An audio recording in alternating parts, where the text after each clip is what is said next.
You've stayed up with the times, you know that awesome or big time will get the point across as in, that was an awesome evening segment I just saw. Well, here are some other phrases you'll want to know if you want to be sure to sound hip in the 90s. Yo, a greeting. Yo, Curb, what's up? Clutch the pearls, said in amazement or disbelief. Well, you know he's married. Clutch the pearls! Bucked. In the 80s, it was just wasted. I don't know how many I had, but boy did I get bucked.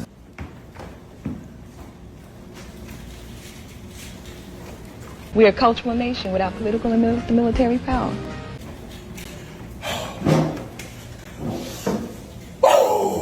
We're a nation, you know, in captivity by another people. A people who have a different, totally different culture than we have.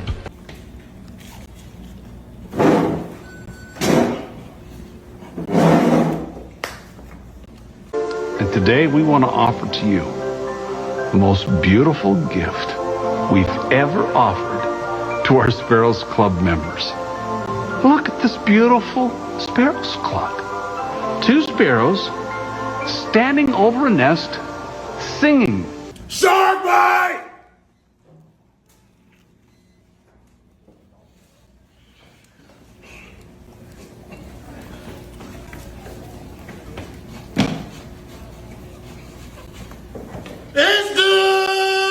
Who cannot even relate to the things that we relate to. That is the problem. And as black women, we have to be the inspiration for the nation, for our men. We have to start out into the community educating the children, educating ourselves. Because once we educate ourselves, the children will become educated, because we are the ones that teach the children. We are the ones that decorate the home. We are the ones that are with both female and male children. We are the ones that the children look to as the image in terms of their daily education. So it is important that we don't get our values mixed up and feel that we have to educate the world. We haven't first educated ourselves. It's still always a self thing. I mean, the world will relate to us once we can relate to ourselves. I mean, and I think we are afraid of definitions and afraid to set guidelines because we might have to live by them. If you stand up and say a black woman should do this and that, then you might have to do that. But if you say, well, we don't have to say anything, you know, we can just do it. Do what? So like everybody can do their own thing. But every society needs a value system. Every society has a criteria in which they live by. And we live by everybody else's. Exactly. Right.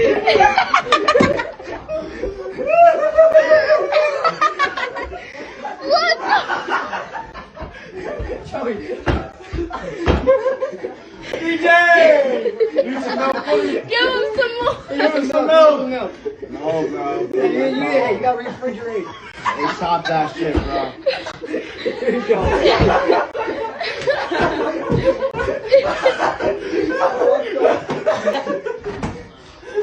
Hey, no. By who? Who's DJ's ride? Y'all need to get the fuck out of here. Hey, you have like a broom or something? Stop, bro. Please, go to fucking bed. Get off the stairs. Why is DJ Khaled the only fat Palestinian? He said they speak no language but bark like dogs, and in this manner make themselves understood by each other. Their teeth are larger than those of dogs, their nails like those of these animals, but longer and rounder. Why did the most secure phone in the world suddenly vanish?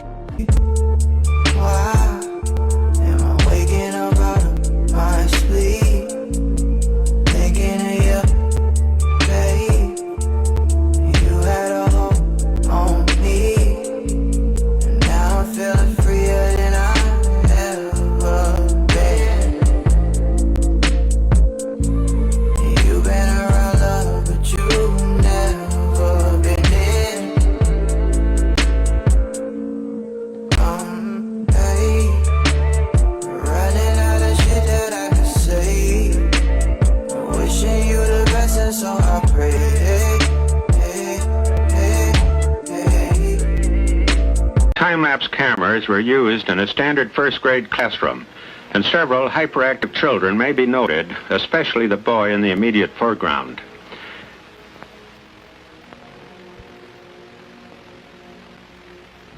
90 days after, the regular cool white fluorescent tubes were replaced with the new type full spectrum fluorescent tubes with radiation shields, there was a marked improvement noted, and the extremely hyperactive boy has voluntarily moved up to the front row.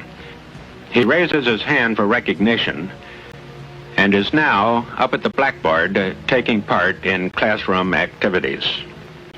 Prior to the time that this new lighting was installed, this particular boy had an extreme learning disability problem, but quickly learned to read within 90 days after the new lights were installed.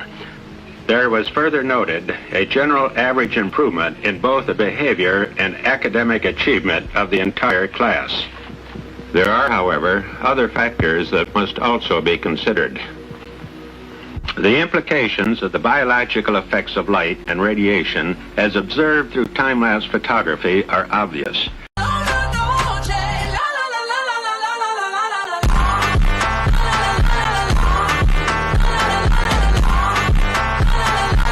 I'm in love with a flat earther, and he tortures me and makes me watch these damn videos that bring me to the dark side.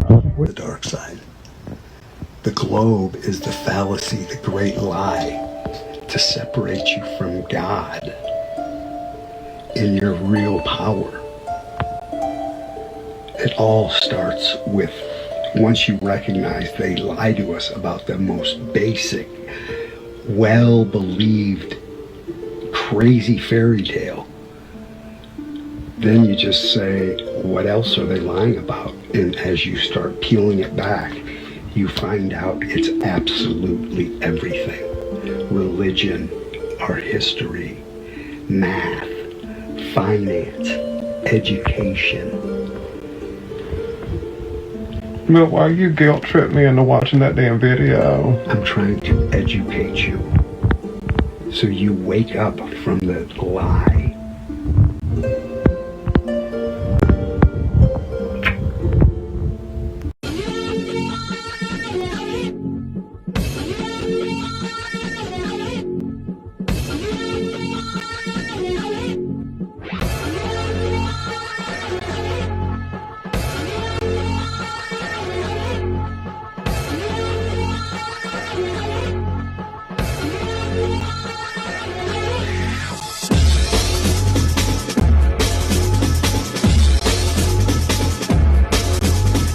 The Navy admits in their defense magazine that their laser weapon that has no curvature to it whatsoever, it's not curving, can shoot down Russian and Chinese cruise missiles flying 50 feet over the water over 100 miles away.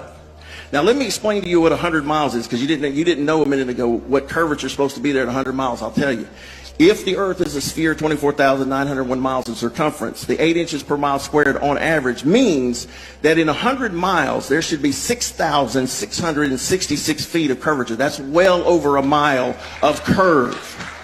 There is no laser weapon shooting from a Navy ship doing this to hit a missile moving at Mach 4. I'm sorry, but the Navy admits by that the Earth is level and non-rotating. But when you see this stuff in America, you know what's really weird? All the state capitol buildings that don't really match up. Like, why did they build something that was straight out of ancient Rome in like Iowa?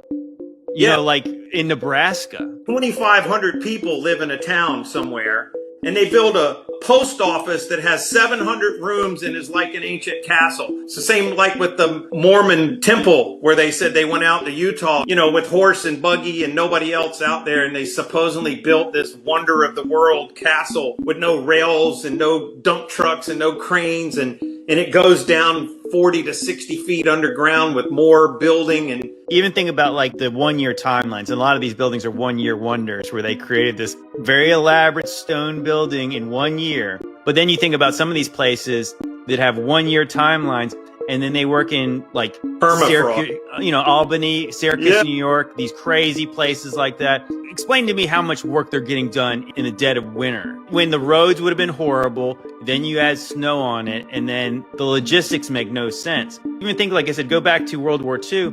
We're told that the Germans were not necessarily defeated by the Russian army. They were defeated by the Russian winter. Yeah. Because even with the high-tech German stuff, they couldn't even move the equipment during a harsh Russian winter. Mm-hmm. So that is like the highest tech stuff in the 40s.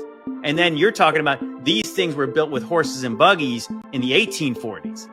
When you have the top this deeply involved in the drug smuggling and providing airplanes for the drug smugglers, when you have our big bankers laundering the money and bringing it back into the system, if they were really interested in purging our society from drugs, you could do it pretty quickly if you went after the bankers so they couldn't profit from it anymore, and then you impeached Bush and jailed him and a bunch of other people at that level, and just the information that they have, and started locking people up at that level, then start down, and you could dry this thing up. Then God knows at some point, but they're not going to do that. That's the big bucks, that's the big money. They don't like civil liberties. Give them more control over the people. Now, you have that kind of money and tolerance of the thing at the top. The White House involved, Oliver North getting memos back and forth with Robert Owens saying these people were working or smuggling drugs, knowing about it, giving protection, Ed Meese giving protection, fending off investigations. George Bush, through Greg Rodriguez and the others, actually flying the drugs. Now, this makes an utter mockery of their claim of a war against drugs. So then you come back and look at the drug testing. Clearly they're not interested in cleaning drugs out of the society. So why are they trying to get into the testing? And that's where you become very suspicious, because that's a tremendously effective tool for population control. As a means of social control, that also is another reason why drugs are tolerated in the U.S. and other capitalist countries, because it is a form of social control. If people are stoned out on drugs, addicted to drugs, obsessed with drugs, they're going to not be social rebels. Exactly. Between commercial television and lots of crack, you can take a lot of the guts out of the society without question. Someone please tell me how this made it through Walmart's approval process. This shirt literally shows a Nazi salute hovering over a Black Power fist with the words "paper beats rock." That's not sarcasm. That is racial and historical violence disguised as a clever joke. The raised open hand, that's not paper. That's a fascist salute. And the fist below, that's a symbol of resistance, of civil rights, of Black liberation, of workers, of nurses, healthcare workers standing up for justice. So what exactly is this shirt saying? That fascism wins? That white supremacy beats Black resistance? In 2025, with everything happening in this country, this should never have made past product review, and especially online. Everyone who's ever marched or spoken up for justice, we cannot ignore this kind of messaging just because it's printed on a tee. Walmart, take it down. And for the rest of us, keep your eyes open, because symbols like this get normalized quietly, one funny shirt at a time. Dare was a police officer pyramid scheme the whole time. Off-duty police officers could get a side gig as a DARE officer, and then they could recruit other police officers in their area. The more people you recruited, the more kickbacks you got. And that's why it spread so fast, because it was kind of an MLM. And the way they got that model, one of the board members, the founder of Herbalife. I'm glad that hip-hop is not in the top 40. I'm glad that there are no hip-hop songs in the top 40 on Billboard, because way too many of y'all have access to it. Y'all have been mistreating, misusing, and abusing hip-hop for decades now. It's become a matter of capitalistic gain and not uplifting communities, telling stories, actually sharing faith and understanding in oneself, speaking on resistance, on restructuring, on revolution, using melodies and beats to describe landscapes that only really exist in museums, that only truly exist in one's imagination, right? I'm glad it's not in the top 40 anymore, because way too many of y'all have garnered or gained some sort of access to our safe space, our altar. Take it off a Billboard and put it back into the CD club, the rundown warehouse, the house party, the DJ. Let's go back to the analog days, right? The days where Your disconnection from technology means that you tapped into source in a deeper way. Let's go back to that. Carter G. Woodson's The Miseducation of the Negro is one of the main reasons I don't get too up in arms when I hear black folks perpetuate harmful anti-black rhetoric. If you went to school in the Eurocentric system that taught you Eurocentric values and you never actually learned or were educated outside of that school system, I kind of expect some characteristics to come from you. Carter G. Woodson said the longer an individual is educated under a system that is designed by the oppressor, the more likely they are to internalize the oppressor's perspective and become estranged from their own people. In other words, I expect for you to have this. You know what I mean? If you went to school and was told that George Washington had wooden teeth, and you still believe that George Washington had wooden teeth and there was no other real explanation to you of what his teeth were, or you never were really educated outside of that school system, you know, or fed the idea of the happy slave, or that black folks didn't have it that bad, or that the transatlantic slave trade was similar to how other immigrants have gotten to America, things like that, I expect, you know, if you have been taught in the Eurocentric school system and you utilize that school system as the arbiter of truth to what is real and what is not real, you've never sought education outside of that school system. You've never looked for the stories from your people. You've never got other perspectives. You've never educated yourself outside of what you were told in school, then you have been functionally miseducated. Do better. Try to make sure that you can unlock the change that have been put on your mind. And that is probably the reason your political views are the way they are. That's probably the reason you take certain anti-blackness rhetoric as not being that bad. That's part of the reason you don't see the problem when other people continuously point out a problem. It's not a coincidence. You have been taught to see the problems in front of you as not problems at all. That's all I'm saying. Try to do better. Teach your people. In actuality, the Halloween thing, although we think it is, the Halloween thing is based on an ancient holiday for the Archangel Michael, the fall festival of the Archangel Michael. It's called the Great Harvest. And the Great Harvest is basically after the summer months of all the energy, in the fall it comes and everything is harvested. So we're talking about harvest or an abundance or a horn of plenty of this particular energy from the summer.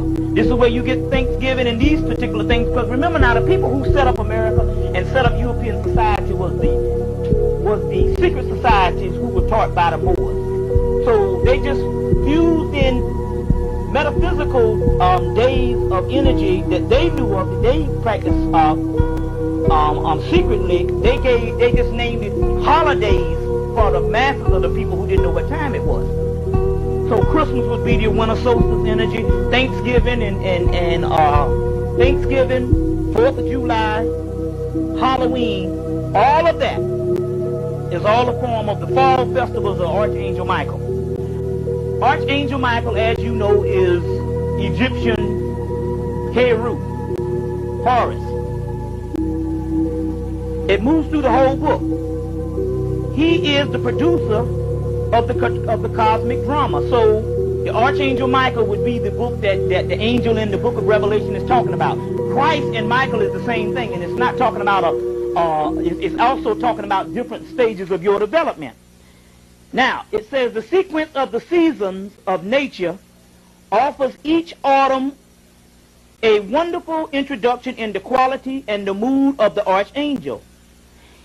At the threshold of autumn, we celebrate the festival of Saint Michael of all angels.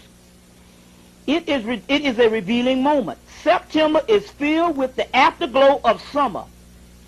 The mature beauty of harvest time surrounds us. So now this whole Halloween thing that you're thinking is something else is actually a Masonic holiday that was given to them by the Moors in Spain. And so now at this particular time, so the November the 20, well, the October the 20, October the 31st crosses over into November. That's the crossing, and it's the Archangel Michael, and that's the whole angelic realm and it goes into the constellation of the dragon, Draco. So all of this particular months, all these particular months is always dealing with certain amount of things, and it's also dealing with things inside of your body. We did some testing, and so yesterday I'm seeing these chemtrails, and today I'm in my sauna sweating, and I want to tell everyone why. The first test that we did, Pastor, was we went and we sweated, and I sweated for a bunch of days, but I sweated and collected the sweat samples and then an engineer and sent them off to the lab and said, what's coming out when there's no chemtrails? And what we found really corroborates Dane Wigington's great work at Geoengineering Watch and also Mike Adams, Health Ranger's great work on the sky fallout. We corroborated that what's coming out of us are aluminum, barium, and strontium. But this is where it gets really exciting. The aluminum is far and away the largest short-circuiting heavy metal that we are being exposed to in these chemtrails. So with no chemtrails, the amount that came out in my sweat, Pastor, was 281 nanograms per gram. Now that's more than triple any other metal coming out. So we know that where that's still coming in from every time there is a chemtrail, and maybe I didn't sweat before that, it showed up. And now check this number out. 281 is the number, 281. Now, the day after a chemtrail, same experiment, just same sample size, everything. We collected the sweat again, 2,958 nanograms per gram. We went from 281 to 2,958 nanograms overnight, just with chemtrail days. So the first message we have to get out to everyone who loves God, we have to get this out, is that when you see a chemtrail, it is your duty to sweat within 24 hours, to get that waste that you have just breathed in, you couldn't even see it, get it out of your body before it can embed in your cell structure and start disrupting the electricity that God designed your body to flow on. Here's why you almost never hear your doctor talk about fasting, because if everybody started doing it, the entire healthcare industry would lose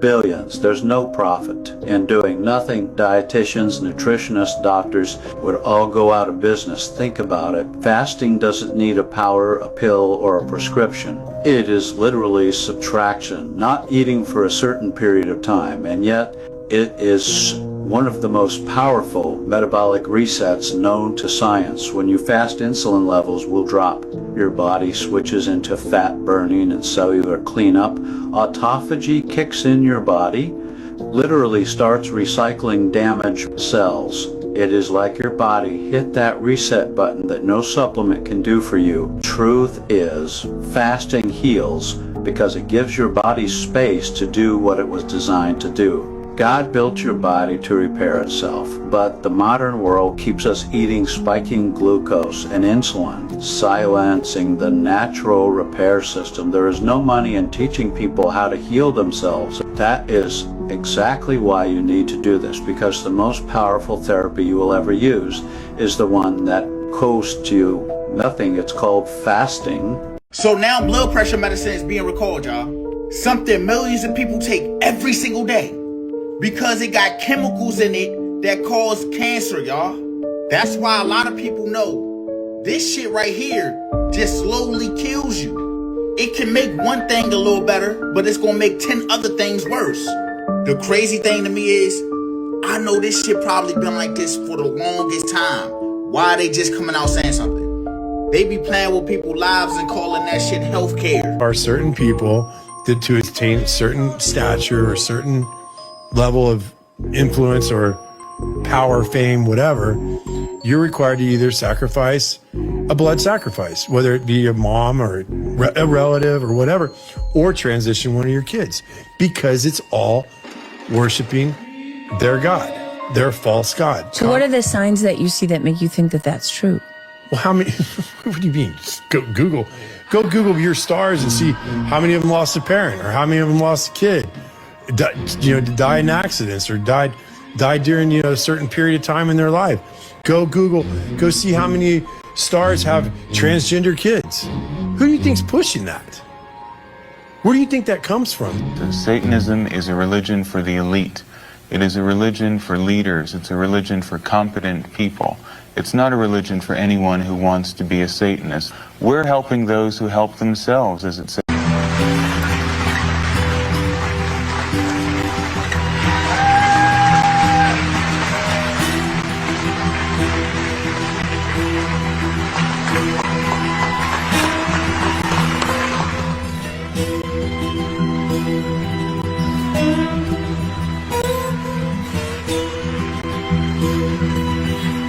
The man himself, Garth Brooks. Somebody has taken all of Garth Brooks's tour dates, and every tour date lines up with a missing person or an unsolved homicide. Every place he's ever been. About 120 missing persons and around roughly 90 unsolved homicides. And I am telling you, the man is a monster. He moves to Nashville. He's working at like the Boot Barn.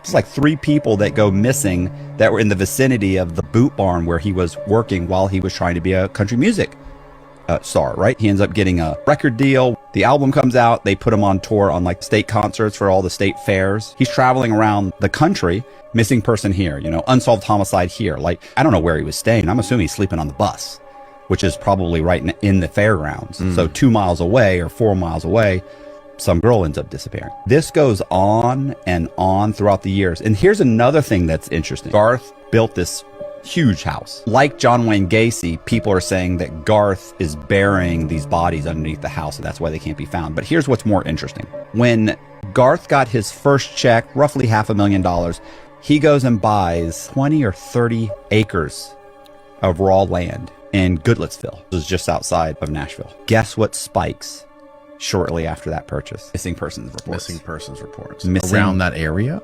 Yeah, of course, in Nashville. That's where he's living. Have you been down this rabbit hole yet? This is almost all Pixar movies have A113 somewhere in the background. In this one, that's not even, that's the front and center. Almost every single one, I'm pretty sure every single one has it. A113 on the door. Heck, even Finding Nemo has it. But you may be thinking, what's A113? What's the big idea? They had it, like this had to go slow motion for you to even see it. What is A113? Well, it's the chemical formula for adreno you-know-what. However, I'll tell you what the fact check is. I will tell you what the cover-up is as to why they put A113 even in Finding Nemo on the camera right here. You'll see it. The fact check is that A113 and its variants are an inside joke and an Easter egg in media, developed by alumni of California Institute of the Arts, referring to the classroom used by graphic design and character animation students. A113, it says there, you can barely read it. To me, though, that doesn't really, take away from the fact that it also so happens to be the chemical formula of oxidized adrenaline, or epinephrine. I'm sure it's just simply a coinky-dinky, though. But what the Sam Damn are the odds of that? And remember Monsters, Inc. They power their city. Evil monsters power their city from the fear energy of traumatized children.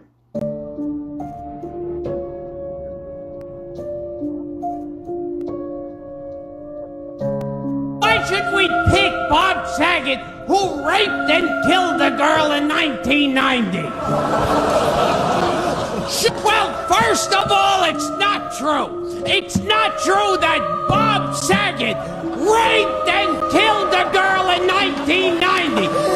How do you make an hurt? The Olsen twins say, well, Bob Saget hands you a chocolate milk that he just made, and you wake up 3 hours later, lying on your stomach.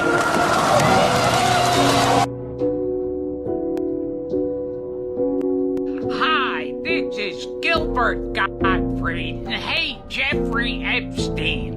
I heard what you did, and that isn't very poggers. What a tough gig that must have been, huh? His entire job consisted of saying, take a look at this, which is what he used to say to Mary-Kate Olsen in her dressing room.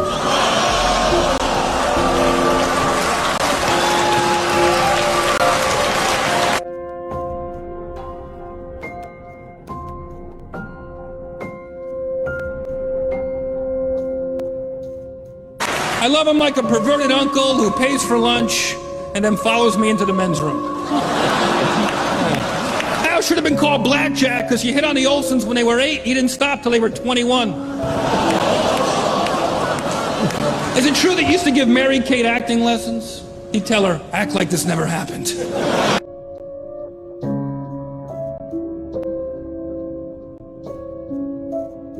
Bob Saget is a sick bastard. He has 2 daughters in college and 3 girlfriends in high school. Most comics dream of performing in Las Vegas, Nevada. Bob Saget dreams of performing in Hannah, Montana.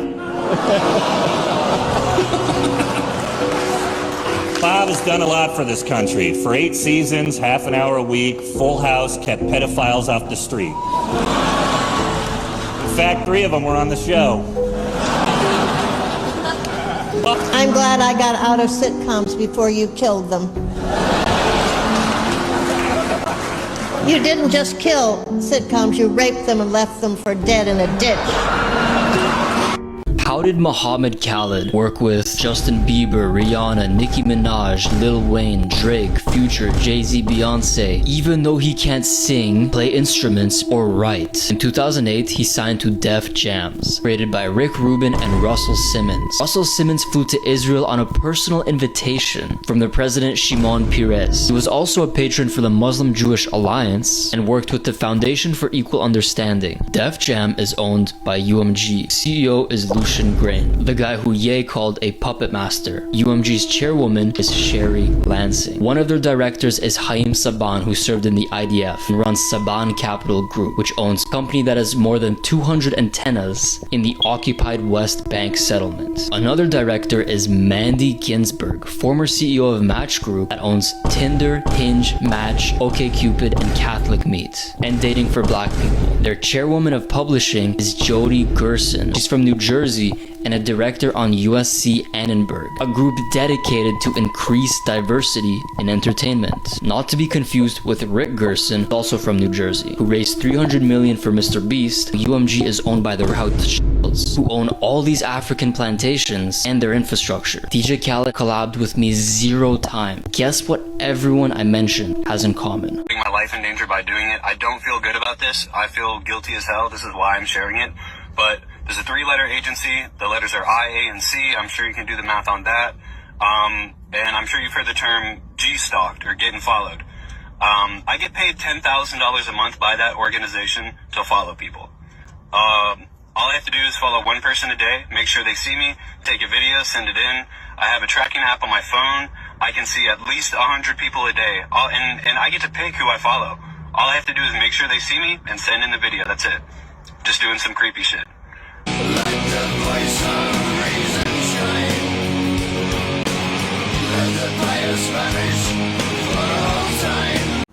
When I say it's all of them, I mean it's all of them.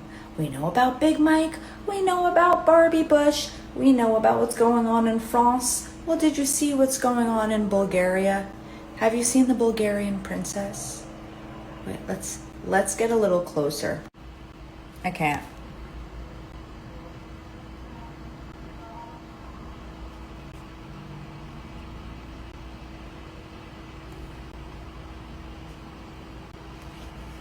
Well, don't worry, you guys. It's just fitness. He showed us the shoebox. He had the pictures of people being executed, but he also had a mask in the shoebox. And he pulled this mask out, and the mask was a human face, but the human face had the eyes in it, and it was warm. And the back of the mask had an imprint that looked like scales. And so this was very bizarre, and the eyes on the back of the side of the mask were not for my eyes, I know that. So it was something that, I can honestly, I'm a firm believer in Socrates' principles of, true wisdom comes from knowing that I know nothing. I don't know what that mask belonged to. I don't know if it was alien or a race that's maybe been on the planet since prehistoric eras or some secret government project. But I do know that was much more advanced than any technology I had ever seen. I don't think we could have reproduced that. I don't know how it was made. It was basically a living mask. So what do you think about the use of artificial intelligence or lavender by the IDF in identifying Hamas targets? And secondly, do you agree with Elon Musk about that the population decline is a risk for humanity?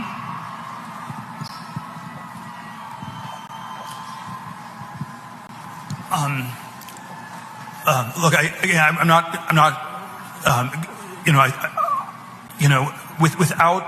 without going into all the I'm not on top of all the details of what's going on in Israel because my bias is to defer to Israel. It's not for us to second guess everything, and I believe that broadly the IDF gets to decide what it wants to do, and that they're broadly in the right, and that's sort of the perspective I come back to. And they inhabit the mountains as far as the river Indus. So this is in India.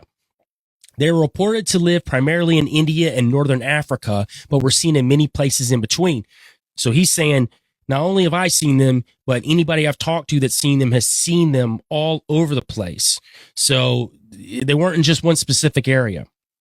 He said their complexion is swarthy. They are extremely just, like the rest of the Indians with whom they associate. So it's said that these cynocephalists actually bartered and traded with the people from India that were close by the mountains. So they would go into town, or the Indians would come there and they would barter and trade. And he said they were extremely just. They were good natured. And he said that he basically went and stayed with them for a while. And he said they lived on raw meat, and they numbered about 120,000 in the mountains. That is crazy to think about, that many were living in the mountains at the time.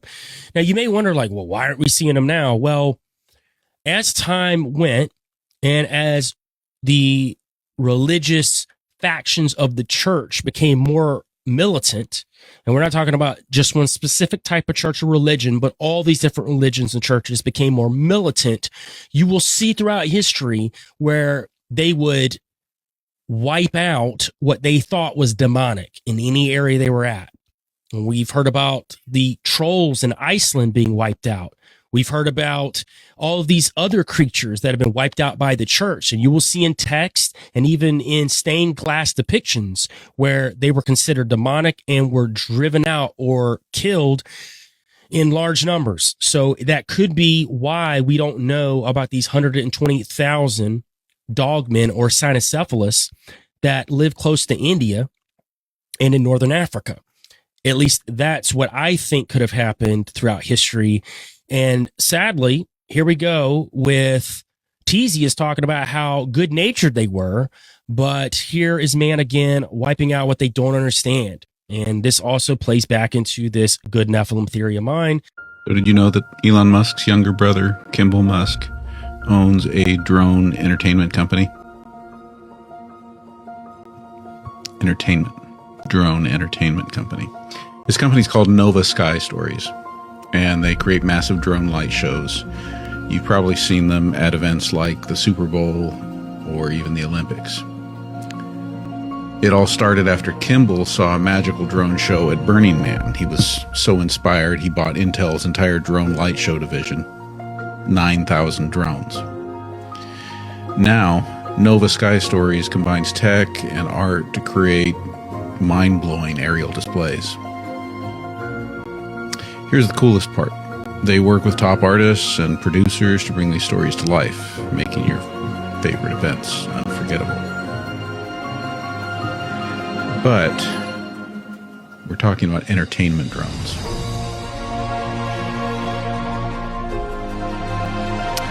Not New Jersey mystery drones.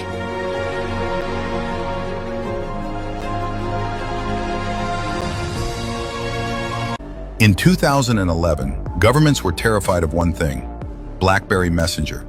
It was encrypted, untraceable, and uncontrollable. Rioters in London used it to organize in secret. The UK government begged BlackBerry to hand over private chats. BlackBerry's answer? We'll help the feds if they ask, through the right channels.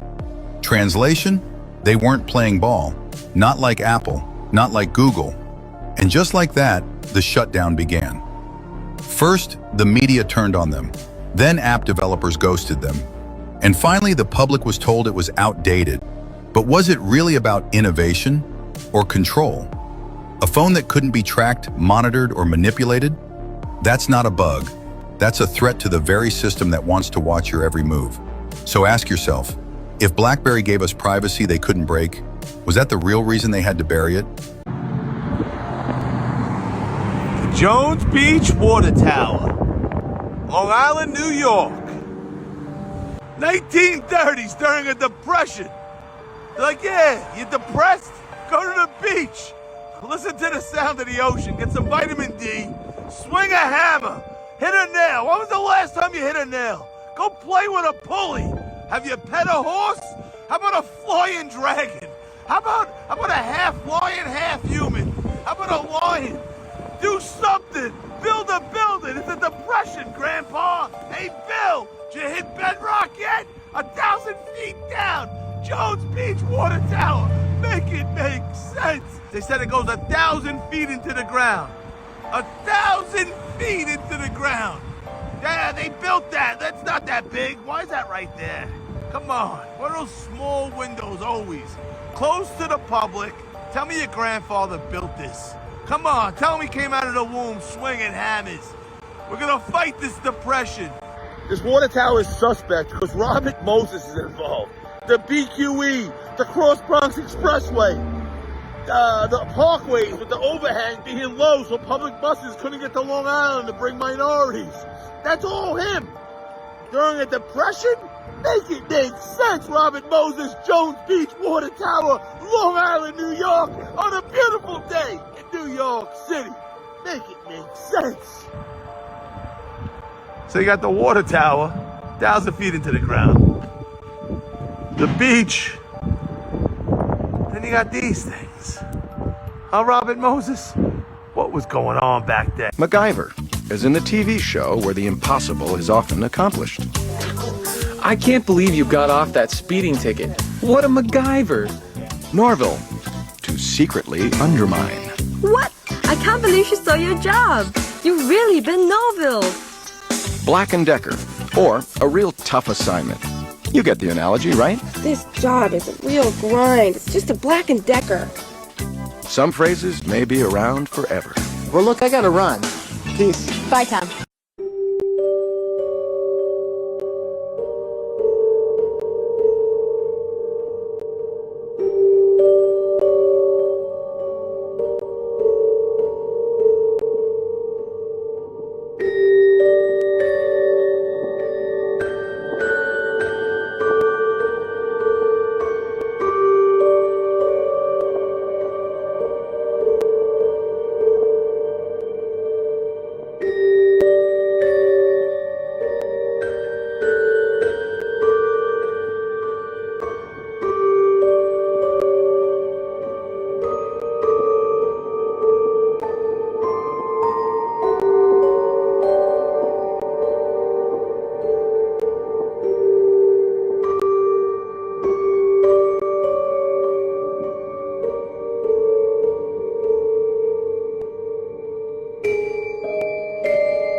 Something like that happens, something else happens to cool it out. Like when Martin Luther King got shot.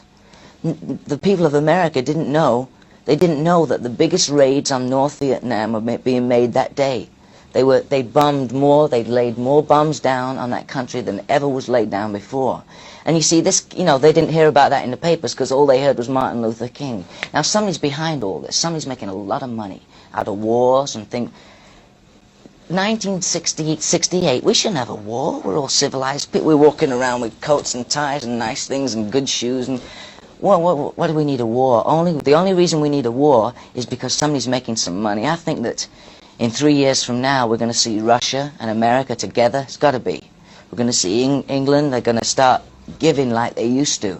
The most important Roman, I would argue, who actually ever came to Britain was the African emperor, Septimius Severus. He was one of the greatest Roman emperors. So he was born in North Africa in AD 145 and he died. He came here to Britain in AD 208. He got a message from the governor, and the governor said that we here in Britain are being attacked from the north and we're in danger of being overrun. The first thing he does is have them build the walls of Roman London. Wow. So the city of London, to this day, the square mile is defined by the African Emperor Septimius Severus. If you walk into the reception area of the British Museum, the first bust you see is a bust of Septimius Severus, alabaster white, but actually when it was in real life in the Roman world, it would have been painted as he was, a man from North Africa. This is a man who's there all the time. He's right in front of us all the time in the British Museum, but nobody knows unless you dig into the story that he was a warrior emperor from North Africa who stayed true to his own heritage. This is the first time I will say I am really, really proud of my ancestors because they left nothing behind, nothing at all. I've traveled the world as a black man, and I have never seen a black country where the people who live in it are foreigners that were brought there by blacks as slaves. Not one single country. Yet the black race has more countries on earth than any other country. 54 are on the continent. 13 black countries in the Caribbean. So 68 black countries. There's not a single black country where slaves were bought from outside by black people. I've traveled the world. Not a single country in the world colonized by a black country. There's nowhere you go on Mother Earth where the language they are speaking was imposed on them by force by a black country. I've traveled the world and I have never seen a religion that is imposed upon anybody anywhere in this world by a black country. There are 68 black countries in the world, the largest continent by number of countries. Not a single one of them has a nuclear weapon of mass destruction. Black countries across the world, none of them is responsible for what we call the military complex. Where we are manufacturing dirty bombs and sending things into the water to pollute people. I've traveled the world and I'm yet to see one product that was forced to be sold in another country by a black country. So it means the black race is the only race on earth that represents what the United Nations have been looking for the last 100 years, peace. Yes, we fought internal wars just like anybody, and that is all we did. Therefore, in my travels, there was no place I went on earth where the people there pointed fingers at me and say, your people did this to me. Never. The black person is the only one who travels this earth and no one will point a finger. That's what my ancestors left behind. Nothing.